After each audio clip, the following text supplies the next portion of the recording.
Assalamualaikum warahmatullahi wabarakatuh. Saya Nikma Zulfiatul Ainia dengan NIM 23060190103 dari Tadris IPA kelas 5D IAIN Salatiga. Hari ini akan menjelaskan sedikit tentang sejarah dari perkembangan ilmu genetika. Jadi, apa itu genetika? Genetika berasal dari bahasa Latin genos yang artinya suku bangsa atau asal-usul.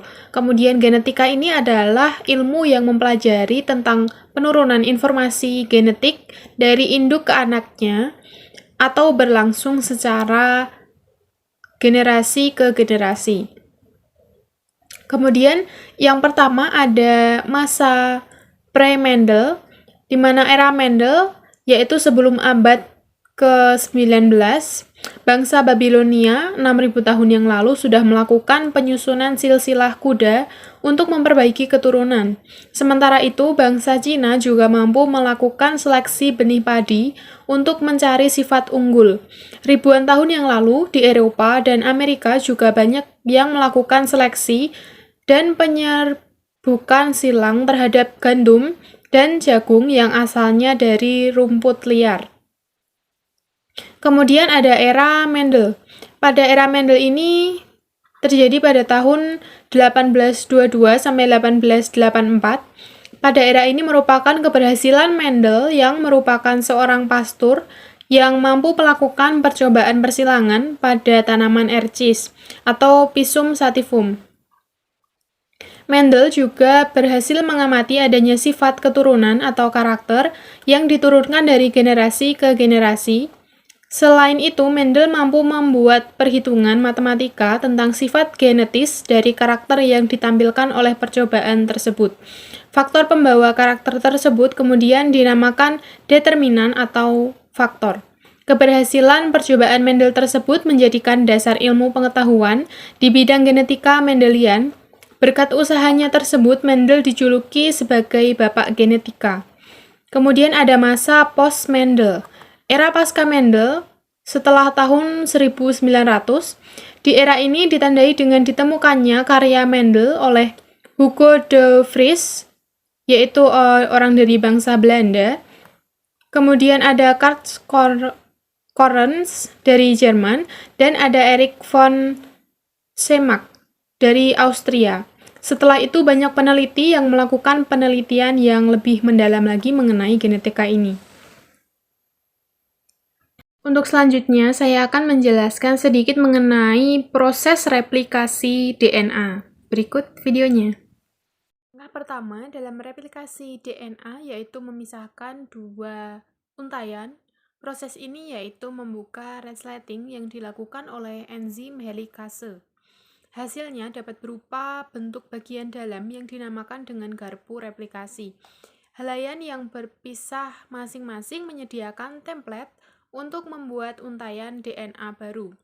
Setelah setiap lainnya berpisah, kemudian datanglah enzim primase mengikat untayan DNA bagian atas untuk memulai prosesnya dengan cara menarik nukleotida RNA dari luar ke dalam untuk dicocok-cocokkan seperti puzzle. Enzim ini sebagian kecil membuat helaian RNA untuk mengikat sebagian untayan DNA bagian atas yang disebut primer. Bagian tersebut merupakan pusat awal dalam pembentukan untayan DNA baru. Kemudian datanglah enzim DNA polimerase untuk mengikat primernya akan membuat untayan DNA baru. Enzim DNA polimerase hanya bisa menambahkan nukleotida DNA ke satu arah dari ujung 5 aksen menuju ke ujung 3 aksen. Untayan DNA baru ini disebut untayan paling maju yang dibuat secara terus-menerus.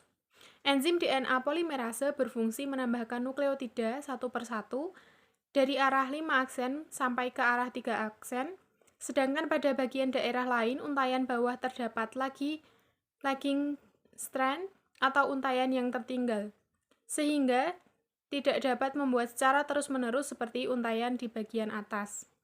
Karena tiap untayan berjalan ke arah yang berlawanan, untayan yang di bawah ini hanya dihinggapi enzim DNA polimerase sebagai pembuat untaian DNA dalam serangkaian kecil saja yang disebut dengan fragmen Okazaki. Setiap dari fragmen tersebut dimulai dengan pembentukan RNA primer oleh enzim primase. Kemudian enzim DNA polimerase akan menambahkan nukleotida DNA dari luar dan mengikat DNA induk bagian bawah dari arah 5 aksen ke arah 3 aksen.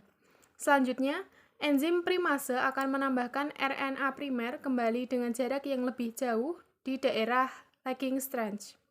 Kemudian fragmen Okazaki dibuat lagi oleh enzim DNA polimerase dan kemudian prosesnya diulang lagi seperti di awal tadi.